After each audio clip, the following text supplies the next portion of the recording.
so this is how it ends," said a young man who in another time, place, and under different circumstances would have still been considered a boy.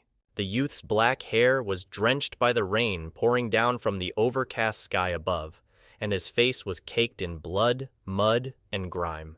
However, it was his crimson eyes and the smile on his lips that stood out the most. Ordinarily, people would feel fear, despair, and more in the wake of a battle where most of their close friends and allies had been slaughtered. But this common sense didn't apply to the youth, outfitted in makeshift leather armor with sparse metal plating. Even with an arrow piercing his shoulder at the junction, between his right pectoral and deltoid muscles, he couldn't help smiling, not because he lacked fear, but because he felt pure, unadulterated contempt for the enemy. Despite the youth's injuries and clear exhaustion, the enemy army, still numbering in the thousands, elected to play it safe by keeping at least 300 meters from his position. They trumpeted themselves as honorable and righteous, but after seeing the youth cut down well over 100 people on his own, the enemy commander had his men pull back so they could assail him with arrows and ballistas typically used to tackle large beasts and fortifications, not individual humans. Accompanied by a loud reverberation, a spear-like projectile nearly 5 meters in length came sailing at the youth, seated atop a pile of enemy corpses as if they were his throne. Such projectiles were used to pierce the thick, scale-covered hide of dragons, but the youth didn't so much as flinch as the projectile sailed past his head, missing by a few centimeters and burrowing deep into the ground several meters behind him. Following the first shot, primarily used to verify the distance, a veritable volley of anti-dragon projectiles sailed through the sky at near supersonic speed. This time, the youth rose from his improvised throne and raised his left hand. There was no flash or flare, but to the horror of those observing him from afar, the oversized spear-like projectiles visibly changed course, impacting the ground and corpses around him. With the projectiles causing muddy explosions as they impacted the ground, the smile on the youth's face waned slightly. He didn't mind being dirty, but a stray limb had hit him in the face, causing a trickle of blood to flow from his right nostril.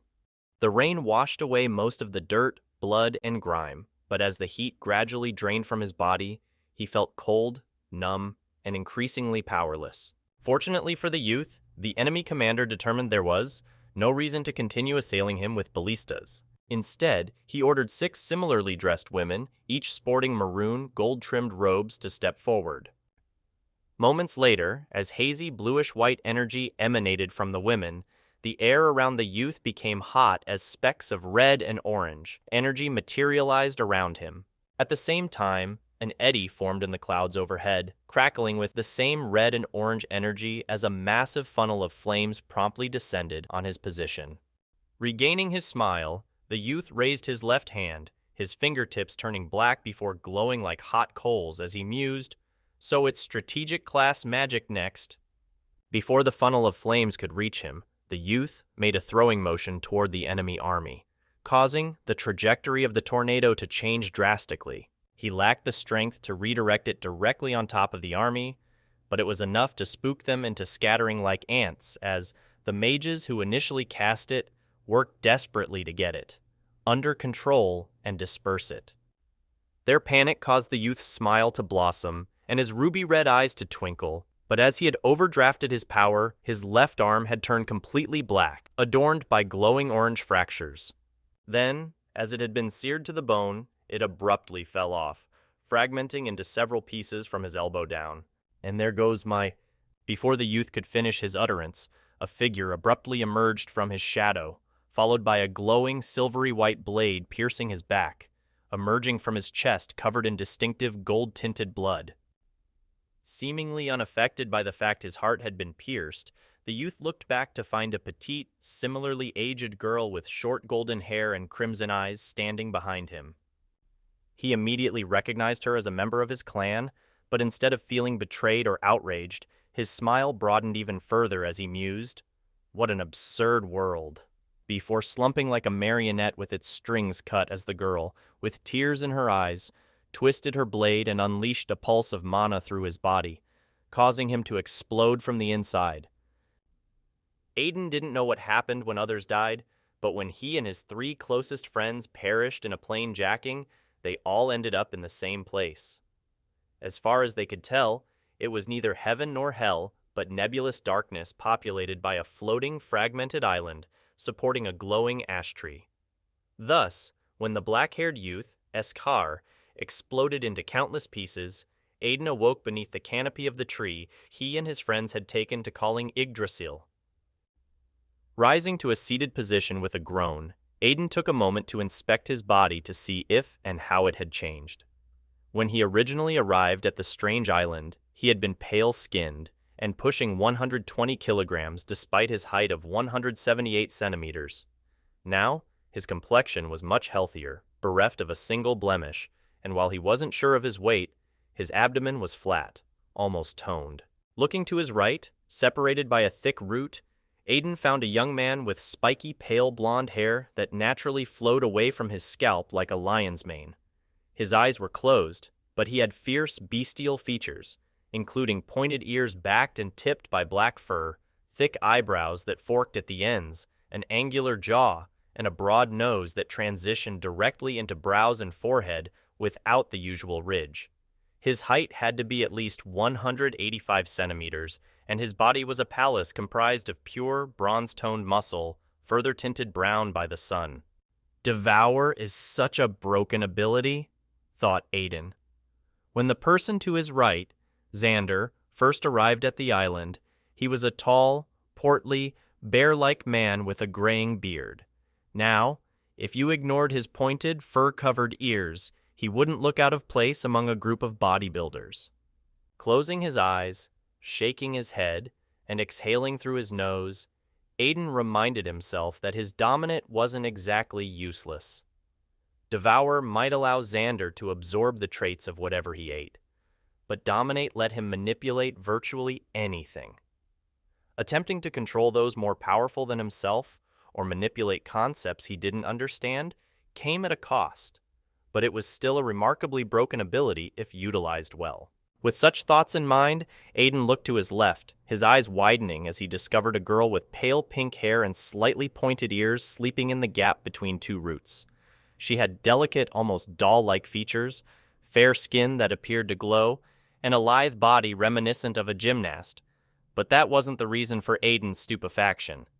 It was because, when he was last awake, the person to his left was another of his friends, David Alexander, better known as Dave. And, as his name suggested, Dave was a man. So there's a chance we can be reincarnated as females? That's going to be a nightmare, thought Aiden. He would be lying if he said he wasn't at least a little curious to know what it was like to live as a woman, but since each of the worlds they had been transported to were either high fantasy or had medieval settings, being male was more convenient. Resisting the urge to let his eyes wander, Aiden rose from his personal nook between roots and stretched his body with a few satisfying pops. Then, looking around, he noticed that the island they were on had grown noticeably larger. It was fewer than 20 meters across when they first arrived, but now it was closer to 50. More notably, the tiny, crystal-clear pond that served as their water source had grown from the size of a kiddie pool to a small spring roughly 5 meters across and 3 deep. Making his way over to the spring, Aiden used a ladle carved from wood to scoop up and serve himself several large gulps. The water was nearly ice cold, but that wasn't the only reason Aiden felt a pleasant chill spread through his body. It was also incredibly saturated with mana, causing him to feel refreshed and instantly abating his hunger. Now full of energy, Aiden returned to the tree to check on the other 4 members of their group before touring the island to see if any new plants or fungi had grown.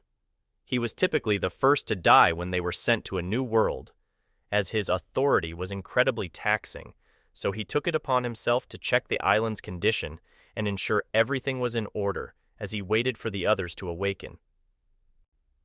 Fortunately, for each day that passed on the island, a year passed from the perspective of those projecting their consciousness into other worlds.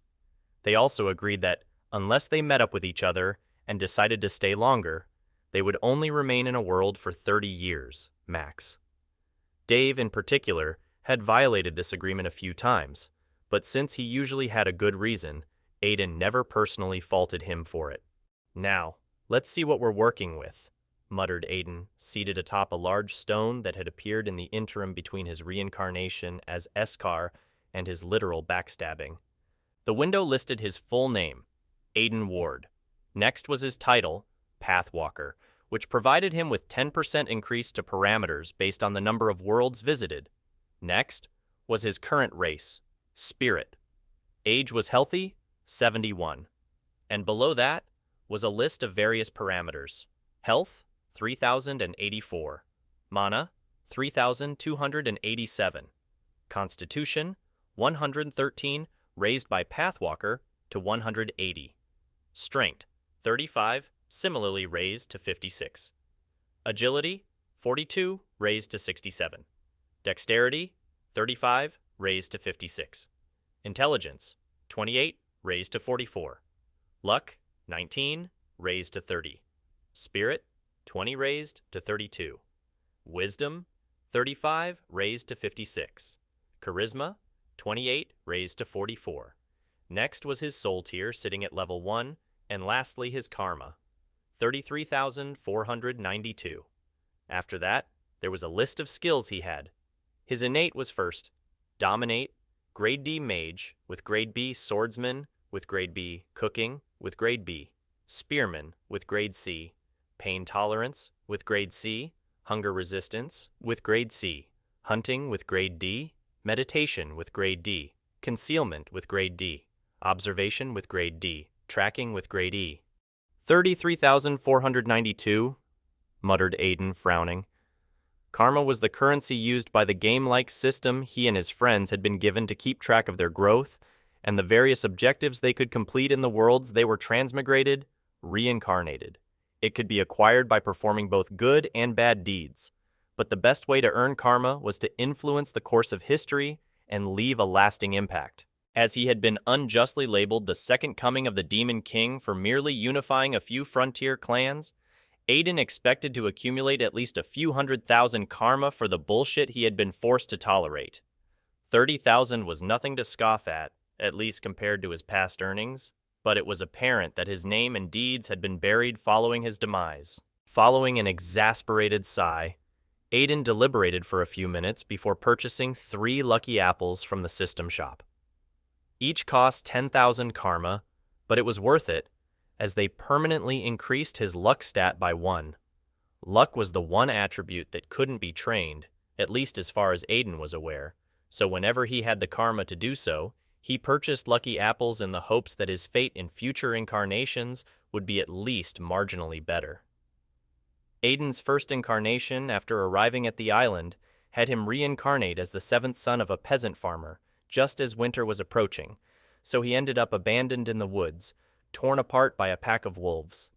Such a tragic end netted him 10,000 karma as a kind of compensation, but as he had been alive when the wolves arrived, Aiden, even after more than 40 years, still had nightmares of being tugged and ultimately pulled apart, unable to defend himself.